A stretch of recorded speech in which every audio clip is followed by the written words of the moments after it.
البحار. بسم الله الرحمن الرحيم. إن الحمد لله نحمده ونستعينه ونستغفره ونعوذ بالله من شرور أنفسنا ومن سيئات أعمالنا. من يهده الله فلا مضل له ومن يضلل فلا هادي له وأشهد أن لا إله إلا الله وحده لا شريك له وأشهد أن محمدا عبده ورسوله. أما بعد. Kita melanjutkan pembahasan tentang tanda-tanda hari kiamat, dan sekarang kita masuk di tanda yang ke-14, yaitu kathratus syurat wa a'wanud dzalamah. Banyaknya syurat. Syurat ini para penjaga, polisi, TNI, wa a'wanud dzalamah, dan para pembantu orang-orang yang zalim. Yaitu di antara tanda-tanda hari kiamat itu bahwa pemimpin-pemimpin yang zalim itu banyak sekali pembantunya, orang-orang yang membantu kezaliman mereka, sehingga kezaliman itu semakin hari semakin kuat karena pembantunya banyak. Orang-orang yang menguatkan kezaliman itu semakin banyak. Tangan kanan orang-orang yang zalim itu banyak sekali, dan itu diantara tanda-tanda hari kiamat. Banyak sekali riwayat yang menjelaskan tentang masalah ini. Hadis dikeluarkan oleh Imam Ahmad, dan hadis ini sahih, dari Abu Umamah Al-Bahili radhiyallahu anhu, anna Rasulullah sallallahu alaihi wasallam qala, bahwa Rasulullah sallallahu alaihi wasallam beliau bersabda, yakunu fi hadhil ummati fi akhir zaman rijalun, nanti di akhir umat ini, yaitu di umat ini nanti di akhir zaman itu akan muncul orang-orang, au qala yakhruju rijalun min hadhil ummati fi akhir zaman, akan muncul orang-orang di umatku ini pada hari di akhir zaman, ma'ahum siyatun, mereka itu memiliki cambuk, ka'annaha adznabul baqar, cambuk mereka itu seperti buntut-buntut sapi, yaghduna fi sukhutillah, dan mereka berjalan di dalam kemurkaan Allah Ta'ala, wa yarauhuna fi ghadabihi, dan mereka beraktivitas di dalam kemurkaan Allah Ta'ala. Di dalam hadis yang lain dikeluarkan oleh Imam Tabrani dan disahihkan juga oleh para ulama, Rasulullah sallallahu alaihi wasallam beliau bersabda, yakunu fi akhir zaman syartatun, akan muncul nanti di akhir zaman syartah. Syartah itu prajurit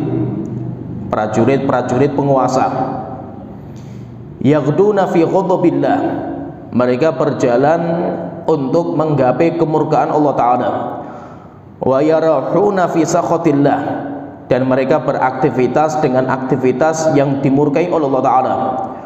Wa iyyakum an takuna min bitonatihim, maka jangan sekali-kali kamu menjadi tangan kanan kezaliman, yaitu yang membawa dan menguatkan kezaliman. Yaitu memang di akhir zaman itu nanti akan muncul kezaliman, dan semakin hari semakin kuat kezaliman itu.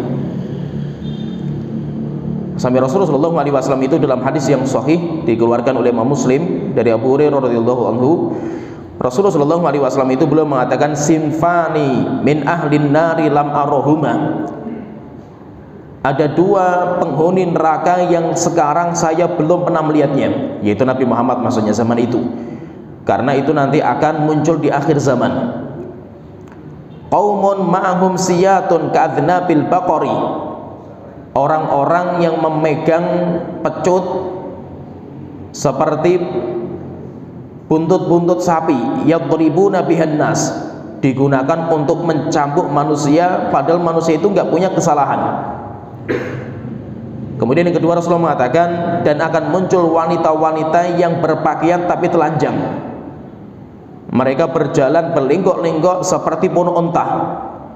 Mereka tidak akan mencium bau surga, walaupun bau surga itu bisa ditempuh dalam perjalanan 70 tahun perjalanan. Yaitu dimaksudkan dalam hadis ini bahwasanya Rasulullah SAW itu mengabarkan di akhir zaman itu kezaliman itu kuat sekali. Dan ketika kezaliman itu kuat, akhirnya orang-orang yang ikut menguatkan kezaliman itu semakin kuat. Mereka itu saling bekerja sama. Mereka saling bekerja sama untuk menghancurkan keadilan. Mereka bekerja sama untuk menghancurkan kebenaran. Sehingga sesama orang-orang zalim itu mereka akan bikin komunitas. Dan mereka saling menguatkan. Dan mereka itu saling menguatkan. Dan Rasulullah SAW mengatakan bahwa kejadian itu sudah hampir dekat datangnya, waktunya itu. Sebagaimana dalam hadis yang lain Rasulullah SAW beliau mengatakan, in talat bika muddatun, jika umur kamu itu panjang wahai Abu Hurairah, ausyakta antara qauman, nanti kamu pasti akan melihat orang-orang yaghduna fi sakhatillah, orang-orang yang berjalan dengan kemurkaan Allah Ta'ala, fi aidihim mithlu adnabil baqar, dan mereka itu memiliki cambuk-cambuk seperti buntut sapi untuk memukuli manusia. Dan pemimpin-pemimpin yang zalim di akhir zaman itu disebutkan dalam sebagian riwayat juga, Rasulullah SAW mengatakan dari Abdullah bin Abbas, yakunu alaikum umara, nanti akan muncul para pemimpin, hum syarrun minal majus, mereka itu kondisinya lebih parah daripada orang-orang majusi, orang-orang yang tidak mengakui ketuhanan. Demikian juga Rasulullah SAW mengabarkan di akhir zaman itu pemimpin itu hati mereka hati syaitan dalam jasad manusia. Mereka itu qulubuhum qulubus syayatin, hati mereka itu hati syaitan, fi jusmanil insi, dalam jasad manusia. Jadi jasadnya itu manusia tapi hatinya syaitan, yaitu kezaliman luar biasa. Orang sudah tidak punya belas kasihan kepada orang, sehingga kezaliman itu mengerikan di akhir zaman itu. Bahkan bentuk kezaliman itu, orang-orang itu untuk menzalimi manusia dengan memakai cambuk dan digunakan untuk mencambuk-cambuk orang. Dan siapa itu yang mencambuk itu? Yang mencambuk itu syartoh. Rasulullah menyebutkan syartoh. Syartoh itu prajuritnya, prajurit kezaliman, yaitu pemimpin-pemimpin yang zalim itu mereka pasti punya bawahan, punya prajurit. Tapi syartoh itu kata para ulama itu bukan syurti, walaupun dalam bahasa Arab syurti itu polisi. Syurti itu kan polisi. Apakah yang dimaksudkan itu adalah polisi seperti kita? Kata para ulama mengatakan itu umum, yaitu siapa saja yang dia itu tugasnya menguatkan kekuasaan, yaitu sebagai penguat kekuasaan, prajuritnya. Kalau kita kan ada TNI, ada polisi. Demikian juga nanti yang membantu kinerja pemerintah. Jika memang pemerintah zalim kemudian mereka ikut membantu kezaliman, maka itu yang dinamakan dengan syartoh. Mereka tolong menolong dalam dosa dan maksiat. Dan tolong menolong dalam dosa dan maksiat ini dalam agama kita itu tidak dibolehkan. Tidak dibolehkan. Maka itu ketika muncul para pemimpin-pemimpin yang zalim, tidak ada cara kecuali kita menjaga diri kita. Kita menjaga diri kita, jangan sampai kita itu ikut menguatkan kezaliman yang ada. Dalam hadis yang lain Rasulullah SAW itu beliau mengatakan, yaitu kalau memang muncul pemimpin yang zalim itu, apa sikap kita itu? Maka Rasulullah SAW mengatakan, la ya'tiyanna 'alan nasi zamanun, nanti akan muncul menimpa kepada manusia sebuah zaman, yakunu 'alaikum bi khiyarihim, yakunu alaikum umara sufaha, yang nanti akan muncul menjadi pemimpin itu orang-orang yang safih, orang-orang yang bodoh tolol. Jadi safih itu lebih parah daripada jahil, yaitu pemimpin-pemimpin yang tolol. Yuqaddimuna syiraran nasi wa yudhiruna bi khiyarihim, dan mereka itu pemimpin itu memilih perangkat kekuasaan mereka itu manusia paling jelek di antara mereka. Sehingga seorang pemimpin itu untuk menguatkan kekuasaannya itu siapa yang dipilih? Orang-orang yang paling jelek di antara manusia itu.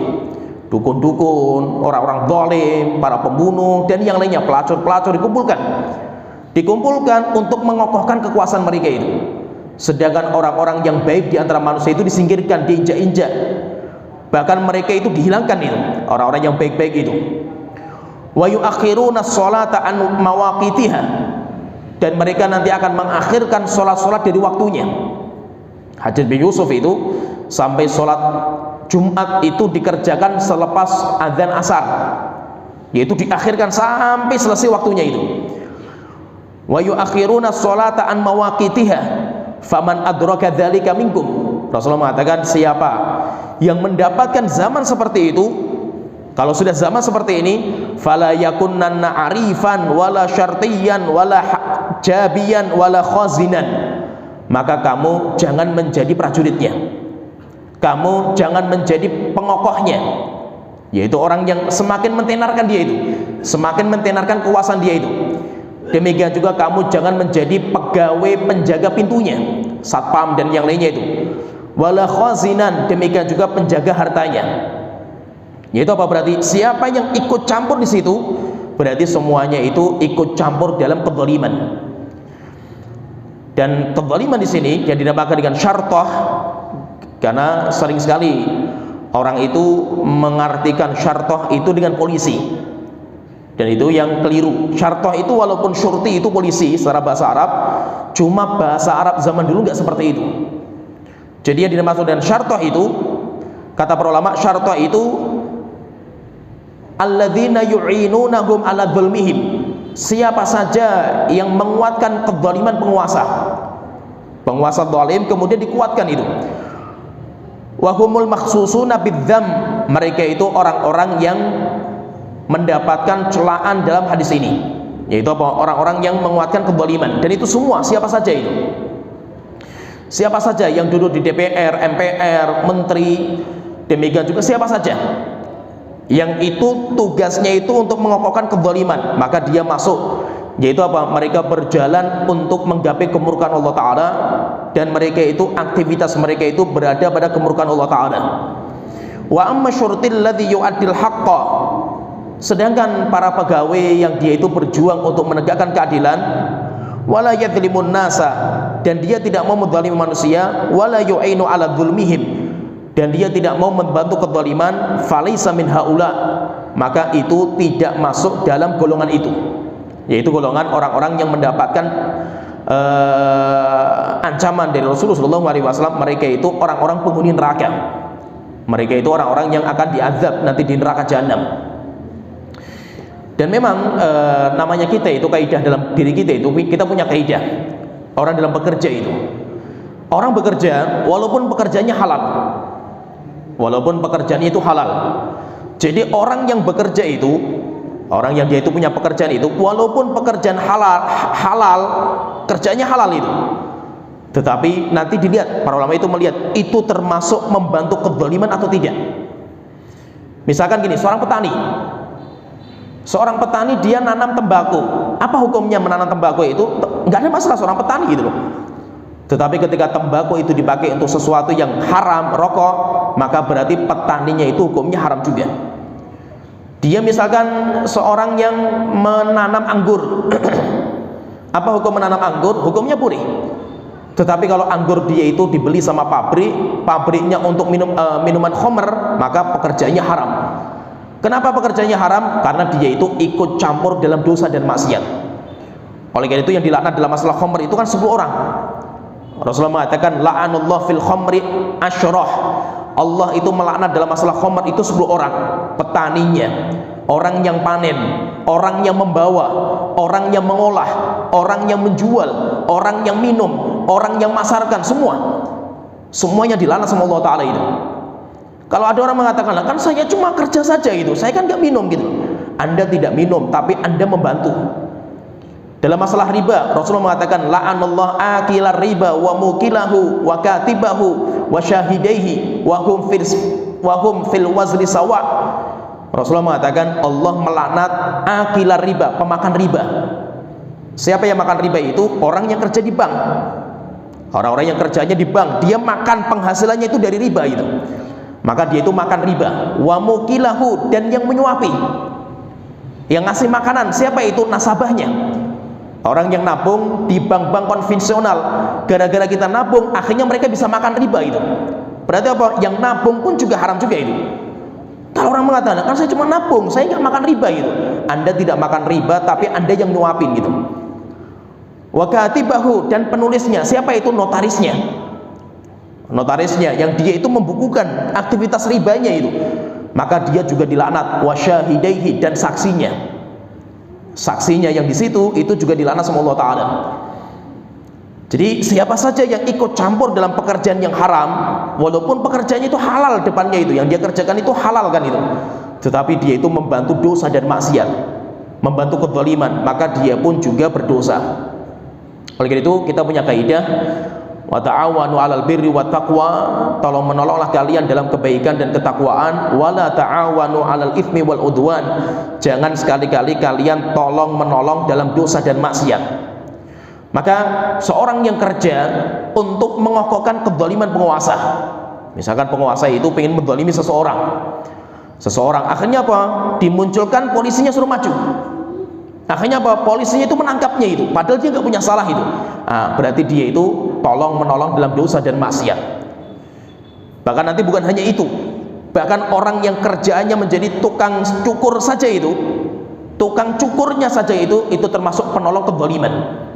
Demikian juga orang yang menjahit bajunya itu termasuk orang yang menolong dalam dosa dan maksiat. Kenapa? Karena dia ikut campur semuanya di situ itu. Al-Imam Ibnu Hajar Al-Haythami dalam kitab beliau Az-Zawajir an Iktirafil Kabair, beliau menyebutkan dosa-dosa besar. Di antara dosa-dosa besar itu, beliau menyebutkan dosa besar nomor 350-an. Dosa besar nomor 350, beliau mengatakan zulmus salatin, kezaliman para pemimpin, wal umara wal qudah, para hakim, yaitu zalim, kezaliman mereka itu dosa besar itu. Waddukhul ala dhalamati ma'ridha bidzulmihim, dan siapa saja yang masuk kepada para pemimpin, masuk dapat pekerjaan dari mereka dan mereka ridho itu dengan kezaliman mereka itu. Kenapa? Karena mereka mendapatkan upah dari kezaliman mereka itu. Siapa yang masuk seperti ini dengan hati mereka ridho, wa i'anatihim 'alal zulmi, dan dia ikut tolong menolong dalam kezaliman, maka dia pun juga orang zalim juga. Seperti ini termasuk orang zalim juga itu. Setelah itu beliau membawakan ucapan Sa'id bin Musayyab, beliau mengatakan, la tamla'u a'yunakum min a'wani dhalamati illa bi'inkar min qulubikum, janganlah kalian melihat orang zalim kecuali wajib kalian ingkari. Bagaimana diingkarinya itu? Mengingkari dengan hati kalau kita nggak mampu dengan lisan. Minimal apa? Minimal itu kita tinggalkan orang itu. Namanya orang ingkari kemungkaran itu kan, Rasulullah mengatakan man ra'a minkum munkaran falyughayyirhu biyadihi, siapa yang melihat kemungkaran, hilangkan kemungkaran itu dengan tangannya kalau punya kekuasaan. Wa illam tastati fabilisanihi, kalau nggak mampu dengan lisannya, ngomong bahwasanya ini dosa, ini zalim, dan ngomong kezaliman kepada penguasa itu. Penguasa berbuat zalim, kita ngomong di hadapan dia itu adalah jihad yang besar. Jihad yang paling besar itu adalah kalimatu haqqin inda sultanin jair, sebuah kalimat yang hak disampaikan kepada seorang pemimpin yang zalim. Kalau kita berani. Kalau kita nggak berani itu, fa illam tastati fa biqalbihi, kalau tidak bisa lagi dengan hati, minimal itu. Apa maksudnya dengan hati itu? Minimal dengan hati itu kita tinggalkan orang itu. Kalau kita duduk di situ, kita dapat pekerjaan ini, pekerjaan kita itu zalim kan itu. Walaupun nggak zalim, kita itu menguatkan kezaliman itu. Oh, saya kan ngingkari dalam hati, saya tahu ini zalim, saya nggak, hati saya itu nggak ridho saya itu. Tapi kenapa Anda masih kerja di situ itu? Anda masih kerja di situ walaupun hatinya itu ngingkari, maka sama hukumnya itu. Bahkan orang yang pertama kali dilaknat sama Allah Ta'ala itu orang yang tahu dosa tapi masih duduk bersama pelaku dosa. Sebagaimana orang-orang Bani Israel, lo'inal ladzina kafaru min Bani Israila ala lisani Dawud wa Isa bin Maryam. Orang-orang Bani Israel itu dilaknat sama Allah Ta'ala dengan perantara lisannya Nabi Dawud dan Nabi Isa. dzalika bima asaw wa kanu ya'tadun, karena maksiat mereka dan melampaui batasnya mereka itu. Dosanya mereka itu apa? Kanu la yatanahawna an munkarin fa'aluh, mereka itu tidak saling menasihati terhadap kezaliman mereka. Kata para ulama ahli tafsir mengatakan mereka itu ketika mengetahui khamr itu haram, tapi duduk sama teman-teman yang minum khamr walaupun gak minum khamr. Kita walaupun gak minum khamr dan kita mengingkari khamr dalam hati kita, tapi kita duduk di situ, berarti kita itu termasuk orang yang dilaknat sama Allah Ta'ala. Maka minimal kalau orang itu mengingkari itu, dia harus keluar dari tempat situ.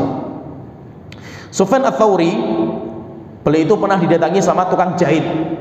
Ini tukang jahit datang kepada beliau. Ada tukang jahit datang kepada Imam Sufyan Ats-Tsauri, kemudian dia mengatakan, "Inni ukhayyitu thiyabas sultan." Wahai Imam, saya ingin bertanya, saya itu menjahit pakaian pemimpin, dan pemimpin itu zalim, saya tahu dia itu zalim itu, tapi saya jahit bajunya itu. Afatarani min a'wani dhalamah. Pertanyaan, apakah engkau itu melihat saya termasuk pengkokoh kezaliman itu, yaitu saya itu termasuk orang-orang yang membantu dalam dosa dan maksiat itu? Maka beliau mengatakan, kata beliau itu faqala lahu Sufyan Ats-Tsauri mengatakan, ini lebih ngeri lagi jawaban beliau itu, bal anta minadh dhalamah, kamu bukan penolong kezaliman, kamu orang zalim, jelas kamu itu. Kamu tahu dia zalim, kamu masih menjahit itu, kamu zalim juga kamu itu. Kamu itu orang zalim. Jadi kamu itu bukan penolong kezaliman, kamu sendiri itu zalim itu, kata beliau itu. Kamu sendiri itu zalim itu. Walakin a'wanud dhalamah, tetapi a'wan dhalamah itu apa? Man yabi'u minka al-ibrata wal khuyud. Penolong-penolong kezaliman itu orang yang menjual benang, menjual jarum kepada kamu. Kalau kamunya zalim, kenapa? Karena kamu tahu itu dosa gitu. Masa itu orang yang berhadapan sama kamu itu zalim dan kamu ikut menjahit bajunya itu, kamu itu zalim itu. Sedangkan penolong kezaliman itu siapa? Orang yang berhadapan sama kamu. Kamu nggak zalim itu, secara zahirnya itu berhadapan sama kamu itu, dan dia itu menjual kain, menjual jarum, menjual benang kepada kamu, itu penolong kezaliman itu. Sedangkan kamu itu bukan penolongnya, kamu itu zalim secara berdiri sendiri kamu itu. Kenapa? Karena kamu itu tahu itu kezaliman itu. Pernah juga Imam Ahmad itu, ketika Imam Ahmad itu ditangkap sama penguasa waktu itu dan dicambuk Imam Ahmad itu. Dan zaman Imam Ahmad ngeri sekali itu. Padahal ini zamannya Imam Ahmad itu. Imam Syafi'i, beliau mendapatkan zaman itu cuma Imam Syafi'i sudah hijrah. Karena awal muncul fitnah itu di Baghdad. Pas waktu itu Imam Syafi'i masih di Baghdad. Di awal-awal muncul fitnah, Imam Syafi'i itu punya keluarga di Mesir. Akhirnya beliau hijrah ke Mesir. Maka Imam Syafi'i tidak mendapatkan zaman itu. Tetapi yang mendapatkan zaman itu Imam Ahmad, karena Imam Ahmad orang Baghdad. Imam Ahmad itu orang Irak, tinggal di situ, sehingga beliau mendapatkan bagaimana kezaliman penguasa waktu itu. Ibu kota negara Islam waktu itu di Baghdad. Dan di Baghdad itu, saya ceritakan sedikit, Harun ar-Rasyid ketika meninggal dunia, beliau itu meninggalkan anak-anak, ya kalau kita lihat itu anak-anak yang kurang beres. Kalau Harun ar-Rasyidnya Masya Allah, pemimpin yang adil, pemimpin yang baik, Harun ar-Rasyid terkenal. Tetapi anaknya itu pendidikan agamanya parah, yaitu yang mengajari agamanya itu orang-orang yang menyimpang. Maka ketika Harun ar-Rasyid meninggal dunia, digantikan sama putra paling tua, namanya Al-Imam. Al-Imam jadi pemimpin 1 tahun, dibunuh sama adiknya, namanya Al-Ma'mun. Nah, fitnah itu munculnya dari orang ini, namanya Al-Ma'mun ini. Dia itu dekatnya sama Bishr al-Mirisi. Bishr al-Mirisi itu jadikan kayak ya spiritualnya lah gitu, masih itu sebagai guru spiritualnya itu, sebagai pengajar agamanya lah itu, Bishr al-Mirisi. Dan Bishr al-Mirisi itu akidahnya Jahmiyah, Mu'tazilah Jahmiyah, yang mengatakan Al-Quran makhluk. Akhirnya apa? Penguasa itu diracuni sama dia itu, diracuni sampai akhirnya penguasa itu mengatakan akidahnya pun Al-Quran makhluk. Nggak sampai di situ. Akhirnya apa? Bishr al-Mirisi itu mengatakan kepada penguasa, kalau anda mengatakan Al-Quran itu makhluk, maka siapa yang tidak mau mengatakan Al-Quran makhluk, maka kafir. Akhirnya apa? Diracuni juga itu. Akhirnya apa? Rajanya waktu itu mengatakan, siapa yang tidak mengatakan Al-Quran makhluk kafir. Nggak sampai di sini lagi, diracuni lagi itu. Kalau mereka kafir, maka mereka harus dihukum mati mereka itu. Terus bagaimana hukumnya itu? Yang dihukum pertama kali itu ulamanya. Akhirnya apa? Zaman beliau muncul namanya zaman mihnah. Zaman dimana se-Irak itu, yaitu di negeri Irak itu, semua ulama, semua hakim, semua imam masjid, semua muadzin, semuanya diuji, semuanya dites. Yang ngetes itu bawa pedang. Siapa yang mengatakan Al-Quran makhluk, bebas. Siapa yang mengatakan Al-Quran gak makhluk, tebas lehernya. Padahal apa? Sepakat ulama Ahlussunnah, siapa yang mengatakan Al-Quran makhluk kafir. Itu sepakat Ahlussunnah wal Jamaah dalam masalah ini. Akhirnya apa? Banyak ulama yang ketakutan. Karena ngeri itu, waktu zaman itu ngeri sekali. Sampai banyak ulama ketika ditanya di hadapan sidang ini, ayo pendapat kamu Al-Quran makhluk atau tidak itu? Kalau dia mengatakan enggak makhluk, langsung ditebas lehernya itu. Kalau dia mengatakan makhluk, tahu hatinya itu kufur nyata gitu loh. Saya mengatakan seperti itu kafir gitu. Tapi demi menyelamatkan nyawa saya, akhirnya banyak ulama itu yang mereka itu membawa kalimat hiasan. Ketika ditanya pendapat kamu Al-Quran itu makhluk atau tidak itu, dia mengatakan sesungguhnya Quran, Taurat, Zabur, Injil, hadhihi makhlukah, ini semuanya makhluk. Akhirnya dibebaskan. Maksudnya ini itu apa? Jari-jari saya ini, bukan Al-Quran, Injilnya bukan, tapi jari-jari saya ini makhluk itu. Kata Imam Ahmad mengatakan, siapa yang mengatakan seperti itu dengan bahasa kiasan itu, maka dia ahlul bidah. Maka yang tegar untuk menjawab pertanyaan ini hanya Imam Ahmad dan beberapa orang, seperti Muhammad bin Nuh, demikian juga dan yang lainnya. Tapi semuanya dipenjara, termasuk Imam Ahmad. Imam Ahmad itu dipenjara. Setelah itu mau dihadirkan ke khalifah pengen ketemu dengan Imam Ahmad itu, karena termasuk imam Ahlussunnah waktu itu. Jadi pengen ketemu langsung itu. Akhirnya ketika dirantai, sampai rantainya itu, beratnya rantainya itu, Imam Ahmad itu gak bisa berjalan. Maka rantainya itu taruh di atas pundaknya beliau itu. Jadi beliau kalau berjalan itu rantainya ditaruh di atas pundak, karena nggak bisa berjalan itu. Ketika beliau naik kuda, dinaikkan di atas kuda sampai kudanya pun jatuh karena beratnya rantainya beliau itu. Akhirnya di tengah jalan itu, pegawai kerajaan itu datang kepada Imam Ahmad, mengatakan, wahai Imam Ahmad, saya sedih sekali melihat kamu ini. Apalagi saya mendapatkan kabar, saya melihat dengan mata saya, pemimpin sudah ngasah pedang digunakan untuk menyembelih engkau nanti di kerajaan itu. Akhirnya Imam Ahmad bergetar kakinya. Setelah itu berdoa, Tuhanku, jangan ketemukan saya dengan pemimpin yang zalim seperti ini. Langsung dikabulkan sama Allah Ta'ala. Akhirnya malam hari pemimpinnya meninggal. Al-Ma'mun itu meninggal. Setelah itu apa? Imam Ahmad dipulangkan, di penjara. Setelah itu diganti dengan pemimpin yang kedua, Al-Mu'tasim. Al-Mu'tasim lebih kejam daripada sebelumnya itu. Sehingga apa? Banyak ulama yang dihukum mati dengan dia itu. Setelah itu apa? Ketika zaman ini, zamannya Al-Mu'tasim itu, dia baru ingat ada ulama Ahlussunnah namanya Imam Ahmad bin Hanbal. Akhirnya dia mengatakan, bawa Ahmad bin Hanbal ke sini, akan saya cambuk dia itu. Akhirnya dibawa pas 17 Ramadan. Beliau sudah tua renta dan beliau tidak membatalkan puasanya itu. Akhirnya ditanya, wahai Ahmad bin Hanbal, ucapkan Al-Quran makhluk, saya bebaskan kamu itu. Dia mengatakan, tunjukkan satu ayat, dalil mana yang menunjukkan Al-Quran itu makhluk, mana itu. Akhirnya ketika ditanya jawabannya, mana dalilnya, mana dalilnya. Akhirnya rajanya itu mendatangkan seorang al-guju besar sekali, membawa cambuk. Imam Ahmad dicambuk, jatuh pingsan. Setelah itu disiram, kemudian cambuk lagi, pingsan, jatuh, cambuk lagi, pingsan lagi itu. Sampai akhirnya Imam Ahmad sudah nggak bisa berdiri. Akhirnya dibawa pulang karena banyak sekali cambukan tubuhnya. Rajanya itu kasihan. Akhirnya mendatangkan dokter ke rumahnya, kemudian diperiksa jasadnya itu, bekas cambukan itu dagingnya mati. Setelah itu dagingnya bekas cambukan itu digunting, karena tidak ada cara kecuali dengan cara seperti itu. Imam Ahmad gak boleh ke masjid, tidak boleh nyampaikan ilmu, sampai ketahuan nyampaikan hadis, penjara lagi Imam Ahmad itu. Coba, ngeri sekali zaman itu. Zaman kita masih mending, alhamdulillah, kita bersyukur itu. Kajian di masjid masih dibolehkan itu. Imam Ahmad gak boleh menyampaikan ilmu sama sekali.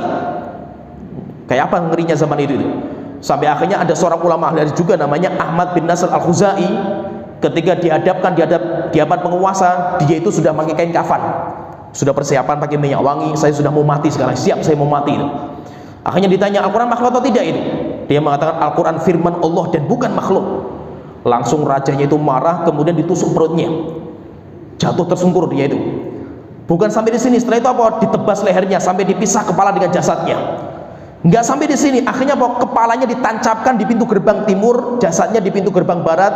Di bawah kepalanya ada tulisan, ini hukuman bagi orang kafir yang mengatakan Al-Quran bukan makhluk. Coba ngerinya zaman itu. Sampai akhirnya apa? Khalifah meninggal, ganti khalifah yang ketiga. Coba 3 generasi itu. Zamannya Al-Wathiq. Zaman Al-Wathiq tidak ada yang bisa membungkam dia kecuali seorang ulama Ahlussunnah yang dipenjara juga, namanya Abdurrahman Al-Adhrami. Sampai akhirnya apa? Didebat sama beliau, bungkam khalifah. Kemudian Ahmad bin Abi Duat. Ahmad bin Abi Duat itu pengganti Bishr Al-Mirisi itu. Kalah dalam berdebat, akhirnya khalifah itu bingung. Setelah itu apa? Beliau meninggal dunia itu bingung, goncang akidahnya itu. Setelah itu ganti putranya. Ganti putranya Ahlussunnah wal Jamaah, dan mengangkat semua fitnah ini, diangkat semuanya itu.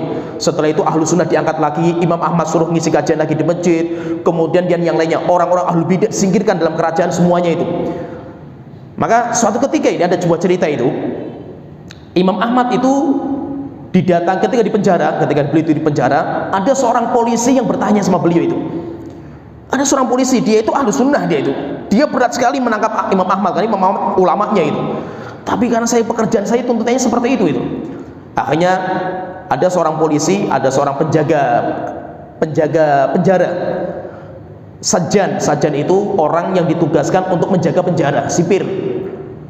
Dia itu datang kepada Imam Ahmad, mengatakan, tanya, ya Aba Abdillah, al hadithul ladzi rawa fi dhalamati wa awanihim sahih. Saya ingin bertanya, apakah hadis yang engkau riwayatkan, yang telah diriwayatkan tentang orang-orang zalim dan siapa yang menolong kezaliman itu hadis yang sahih? Maka beliau mengatakan, kata Imam Ahmad, na'am, benar, sahih.